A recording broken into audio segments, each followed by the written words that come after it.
back, ready to implode on impact. That's Kevin, Character King. Reach out to that brother. Parties, engagements, events. His number, let me put that on the screen again, is 773-364-0491. If you saw the earlier rotating advertisement, that is his son, Sharif, who also has an album out. It's called Sharif the... I know you want to see me go home.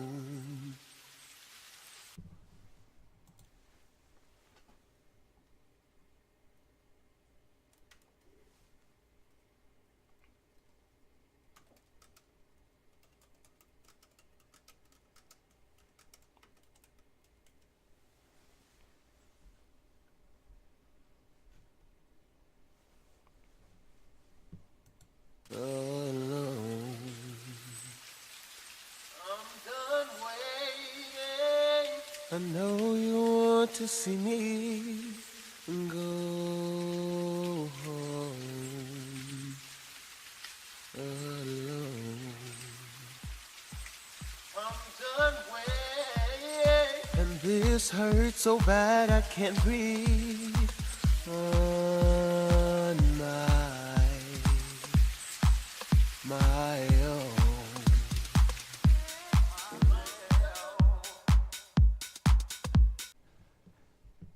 That video is available, on iTunes and CD Baby. So run out and get that. It's got a variety of music on it.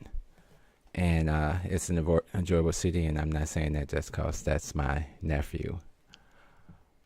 Okay, we're going to get into the show segment. I was running around trying to do some things today, so one day I'm going to get together for this editing of what we're doing here.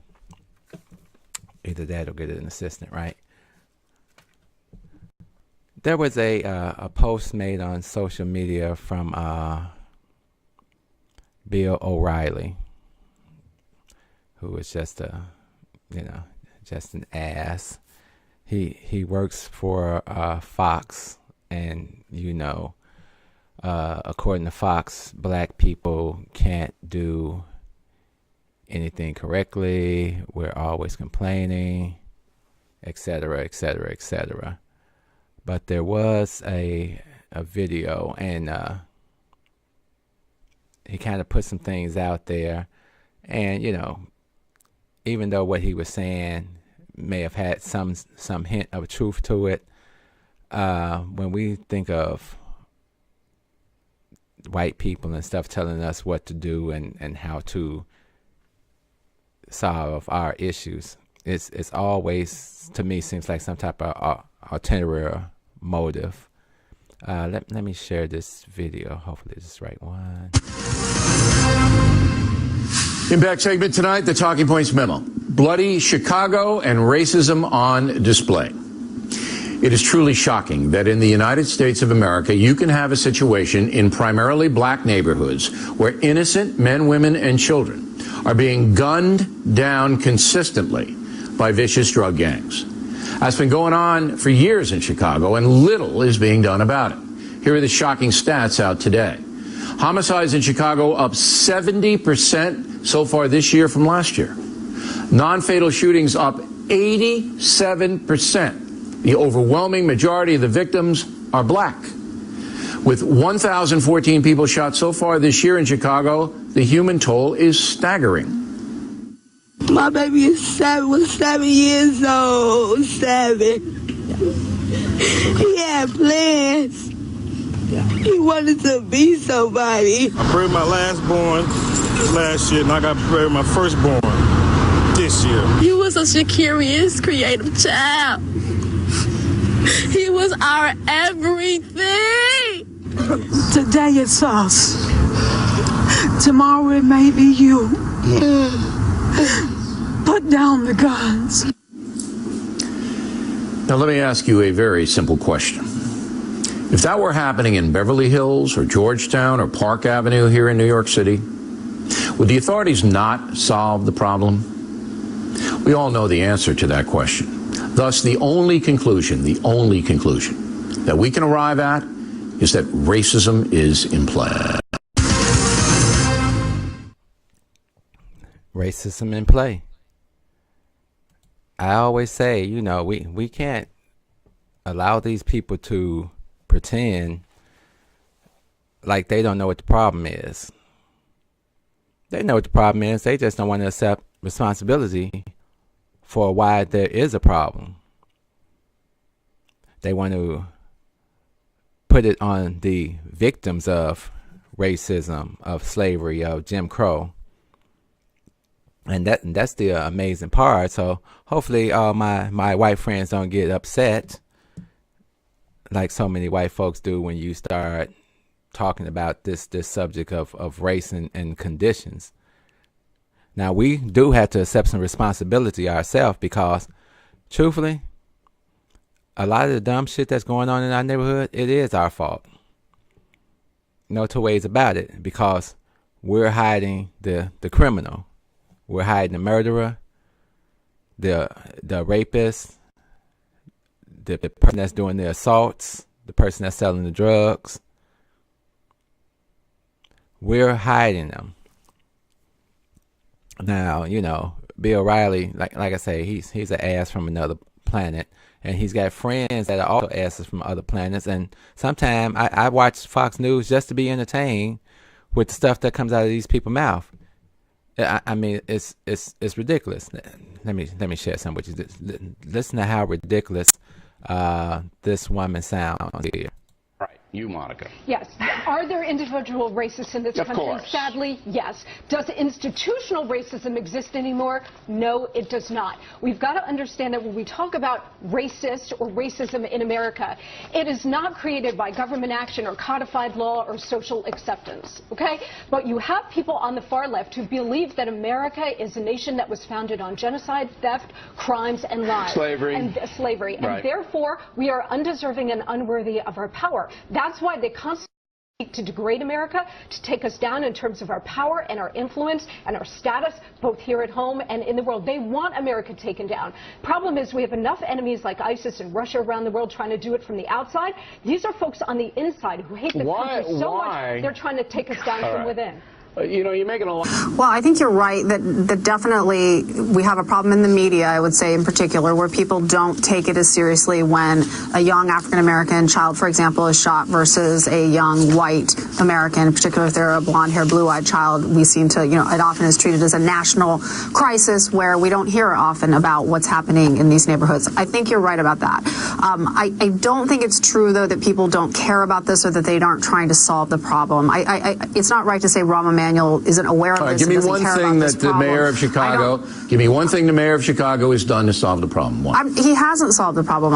Give me one thing that he's done to try to solve the problem. But that's not the point. I mean, I don't know his specific policing. Okay, he hasn't done anything. Kirsten, I know. Okay. So is your position actually that Rahm Emanuel is racist against black people and doesn't care that this is happening in the city? Here's my position. So I want to be quite clear. The mayor of Chicago, an ardent liberal Democrat, okay, has not done one thing. Not one thing to stem the terror that these drug gangs are causing. Nothing. Now, you can draw the implication, whatever implication you want. But you said it. If this were in the Miracle Mile of Chicago, you know damn well the cops would be flooding the zone and it wouldn't happen. Well, I think the cops are. Well, here's the other issue. As you know, FBI Director James Comey had said that he thinks that some of the rise in the violence in some cities across the country is because of the so-called Ferguson effect. That this has been going long before Ferguson. Right. But I will say that the New York Times had a statistic that did jump out at me, which was that police, since January of this year, police had stopped about 30. This is in Chicago, about 30,000 people. During the same period last year, they had stopped around 160,000 people. So something different is definitely happening. Yeah, it's the stop and frisk. The Chicago police have been accused of being racist. So they say, you know what? We're not going to do anything, and there. That's We're not going to okay, let though. it go. And No, that's what's happening. But that's look, not. That's let's not advance okay. the You story. just said that like you endorse it. I hope you don't. I Because don't. It's actually not I'm just okay telling for them you. to I'm be just doing telling that. you that this situation has been out of control for years, and the governor of Illinois has done nothing. Where's the National Guard? What are they doing? Why aren't they there, Kirsten? Why? I don't know. They should be there. Of course they should be there. Everybody knows they should be there. But I also think you are oversimplifying the problem. No, I I'm not. think this is an I'm issue telling you that specific to there is a gang violence, solution. and it's not. It's No, not. No, I'm not people- oversimplifying. I'm telling you there's a yes. solution, and the solution is to put law enforcement and the Guard in the kill zones to stop the killing. Doesn't that make sense? It makes sense to send the National Guard in. I agree, but I'm not. I just think it's not quite as simple. As, Why not? What The do you want me governor to can do? order the National Guard.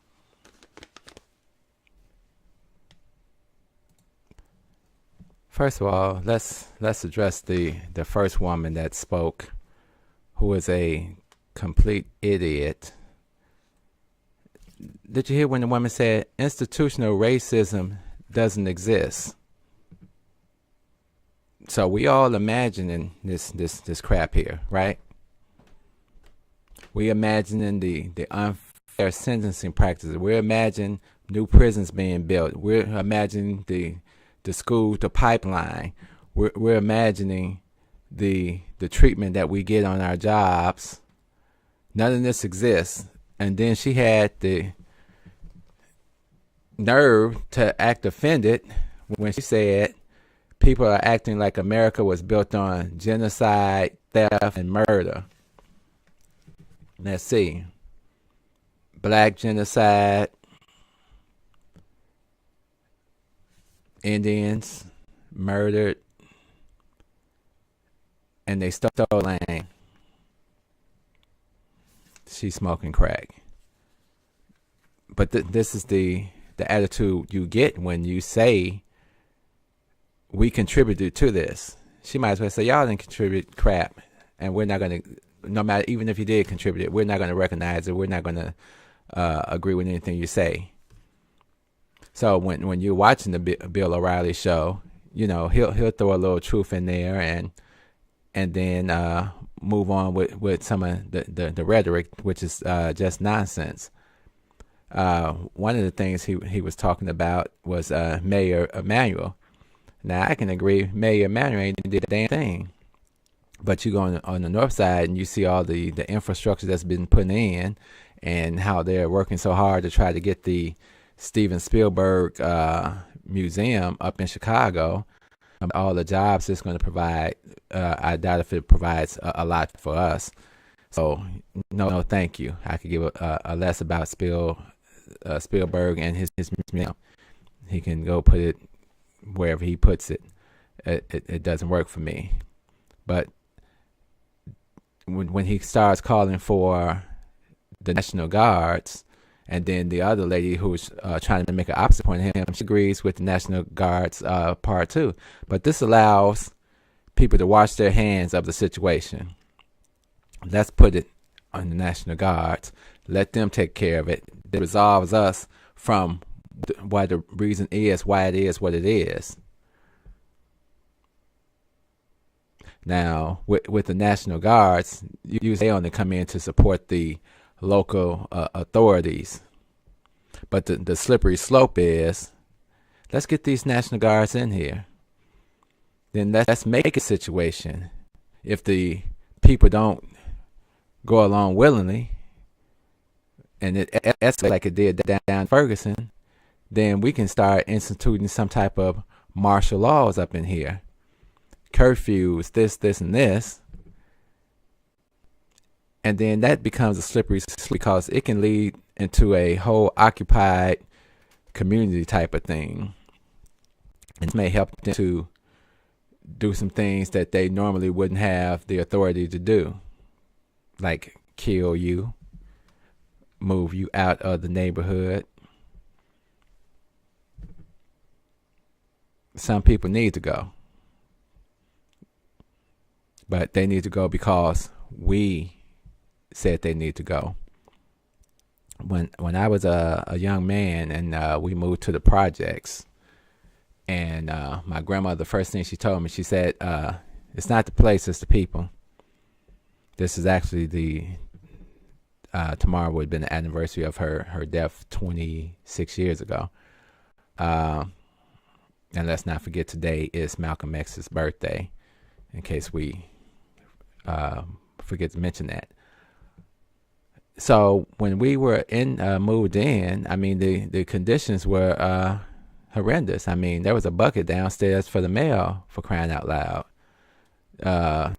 The playground wasn't a playground. It was, just an area. And my grandmother formed a little organization, a building organization. And all the people's families, most of the people were agreeable. I think there was one family that did not want to agree with the program and what we were trying to do in the building so we could have a better place to live. And basically, we petitioned, and that family had to leave. That's the solution right there. If people don't want to participate in the program of keeping your community clean, being a respectful person, then you got to go. This isn't a National Guard solution. This is a get control of your house solution. The problem is, the people that don't have control of their house, those are your kids out in the street.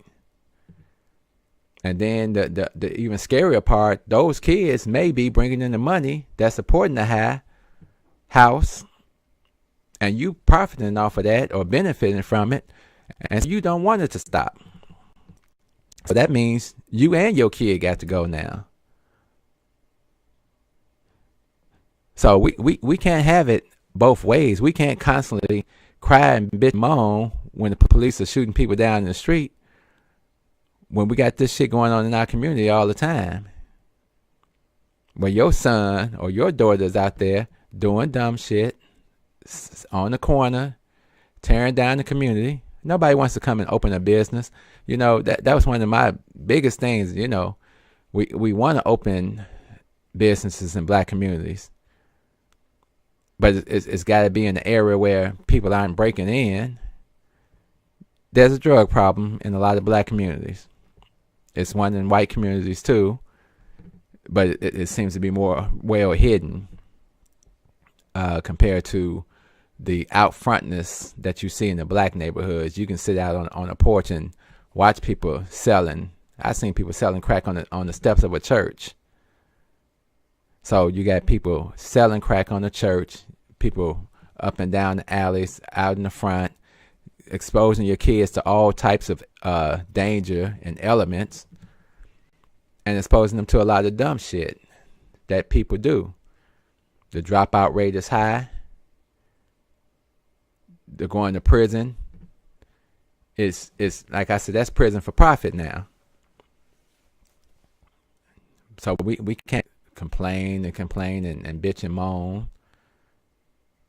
But we don't want the National Guard to come in. So if the National Guard's got to come in here, this is not just a Chicago problem. This problem is from coast to coast. So then you got to look at it and say, shit, if it's from coast to coast, then it's definitely an internal problem. And even though we didn't originally cause the problem, we cannot afford to trust these people to give you a fair solution. Because their solution is like in Chicago, let's slowly move them out. Let's push them out to the suburbs. Let's tear down these low-income housing. Let's put up condos. We got an area in Chicago, the Lake Park. There used to be a few buildings standing over there. That's prime real estate. Get off at 39th now on Lakeshore Drive. Drive from Lake all the way over to King Drive. You wouldn't even recognize the area. So there's people that have money that want to invest. And I see it all the time. I work with land planners and things. They plan stuff for certain communities without your input. So when they took that lakefront property, they told these people, well, after we remodel everything and get it situated, in about 10 years, you can come back and there'll be a certain amount of low-income housing just for you. Hint, if you can pass the exam to be here, because most of the people that will be here will be moving in, will be a different class of people, and you're going to be surrounded now by $300,000 condos, and the area is just going to be totally different. Most people, if they move out, ain't nobody coming back in 10 years. If so, very few. So that works more into the program also. Okay, 1 or 2 came back. That's better than 100. That's better than 200. That's better than 300. Go up and down State Street. It's just a whole big field that they got all this real estate now that they're going to put all this money into and build that up. And we still running around looking dumb. If the National Guard comes in, best believe it's going to be about pushing you out and we can get this land a little quicker and circumvent a whole lot of red tape to make it happen. I mean, everybody's got a different solution. Everybody's got some input they want to put in on it. I was looking at something with Roland Martin. This clip was from a few years ago, but basically the same thing I'm saying. This is kind of what he's saying. This is kind of what a lot of other leaders are saying. But it's going to take a multi-level solution to deal with the problem. And like I say, it's like a tick on your ass. You're going to keep scratching until you get rid of it. Let me share this Roland Martin clip. Anyone else. This is partially a policing issue. It's a lot to do with schools. It's a lot to do with community. Where does the answer lie to trying to break this code? Well, I think first and foremost, you have to look at this whole issue from a holistic standpoint. In the short term, I believe what you have to have is you must have a surge in these most violent communities where you simply flood the zone with police officers. And that means setting up roadblocks. That means checking IDs. That means searching cars. Now, here's what also needs to happen. These are largely African-American and Hispanic neighborhoods where you're seeing this outbreak of violence. And the people there are going to have to, frankly, and let me be very clear, shut the hell up by complaining about a significant police presence. You cannot, on one hand, complain about violence and saying you're living in dead zones, you're living in a war zone, but then you complain about the prison industrial complex. And look, I understand the numbers of black kids who are going to prison, and I can't stand that. But the reality is, when you have kids dropping out of school, being in gangs, who are now illiterate, who are now selling drugs, who are on the streets, all of a sudden there's a propensity for violence there. And so short term, you've got to get the violence under control. The second piece then, hold the second piece with the communities. Hold the second piece for a second. I want to talk about it after the break. The other thing is this call for the National Guard and the fact that there's a challenge in Chicago about allowing handguns to be sold inside the city. I want to talk to you about both of those things, but I want to talk to you about the second piece right after this. Stay with us. Okay, Roland's back. Roland Martin, by the way, CNN analyst, is also the author of the first Barack Obama's Road to the White House. Roland, I stopped you in the middle of a sentence because you were giving us a solution, and the second part of the solution to dealing with this violence in Chicago. Go ahead. Yeah, and I think the second phase is what you then have to do is create the kind of community partnerships that late Atlanta Mayor Maynard Jackson did in that particular city, where what he looked at was a 1, 3, 5, 10-year approach. And that is, if you take the most violent neighborhoods and then say, okay, how do we then infuse these particular neighborhoods with resources, but also partnership with the people who live there? And that is community centers, community activists, because the police cannot do it alone. You've got to help, you've got to create a culture in these neighborhoods where people say, this is our neighborhood, and we're going to take it back. So what that means is you've got to have community policing. You've got to have citizen patrol. You've got to have people willing to call in when they see drug activity, when they see violence. How much of that do we have? You know the South Side very well. How much of that exists? Is there an infrastructure upon which can be built? Well, first of all, you have the south side, you have the west side, Yep. you have the same thing happening in terms of in the suburbs. And so you do have the infrastructure, but you've got to have the political leaders willing to sit down with the community leaders and say, we're in this thing together. But you can't have community leaders saying it's only your job. You then also got to, and I've said this very clear, you've got to have churches also that are simply not open just on Sunday or Wednesday for Bible study. If you have an education issue, you must be creating tutorial programs in these churches, utilizing retired teachers, those who also want to assist. But you also got to have the men of these churches willing to step up in the men's ministry and saying, we are going to mentor and deal with these young men right now. Yep. Now, the moment they come out of the womb, all the way up. Let me because ask frankly, you have kids who have no fathers at home, Yep. so you have no real supervision going on. All right, so you're anyone else? It's a tough situation because there's so many levels to what needs to be done. I've done mentoring of young men at my church from ages of 13 to 18. When I did stay in certain neighborhoods, I made sure I talked to all the young men and try to give them my insight about the destruction of the neighborhood, the destruction of people. Because when you're out there selling drugs, you're participating in the destruction of your community. You're participating in the destruction of another person's life, whether they ban it or whatever. And you say, well, ain't nobody forcing them to buy it, ain't nobody forcing you to sell it. And what you making? You're making a mess of your life. You can probably work at McDonald's or Burger King, and once you average it out with what you make out there, it's probably going to come out to the same, and you probably ain't going to get 4 years for working at Burger King. So we always going to continue to touch base on these stories and try to figure out a solution. I mean, if anybody's got a solution, hit us up at TheShow1965yahoo.com. And it takes, like I said, it takes a village to raise these kids. It's going to take a village to put them back in line. And it all starts at home by you addressing your kids and addressing your kids' friends and being less accepting of the dumb shit that we see out here in the street on a daily basis. We didn't do the murder count. I think at last show we were at 229 murders. So between Tuesday and Thursday we've had, is that right? 233. So we've had 4 additional murders since then. The murder rate is climbing, and it's almost comparable to what's going on across seas in Afghanistan and all these little war zones.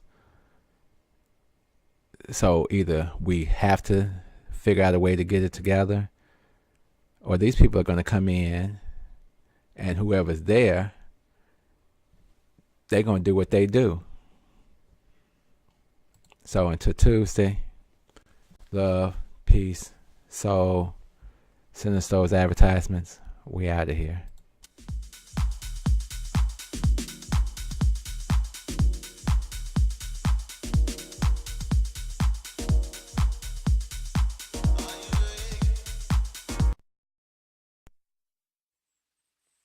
I know you want to see me go home alone.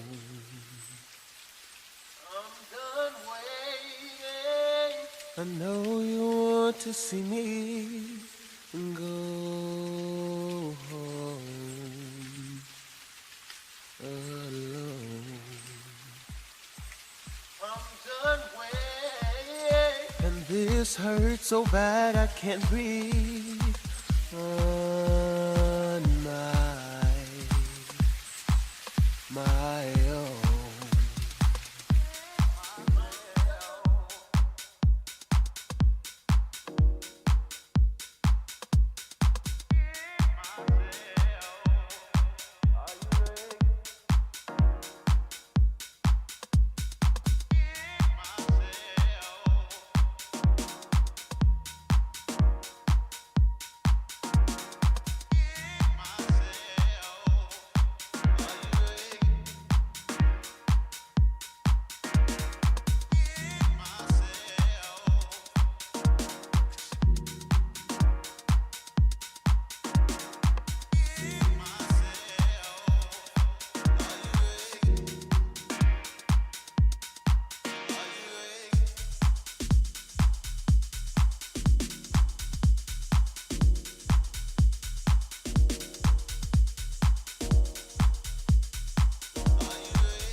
I know you want to see me go.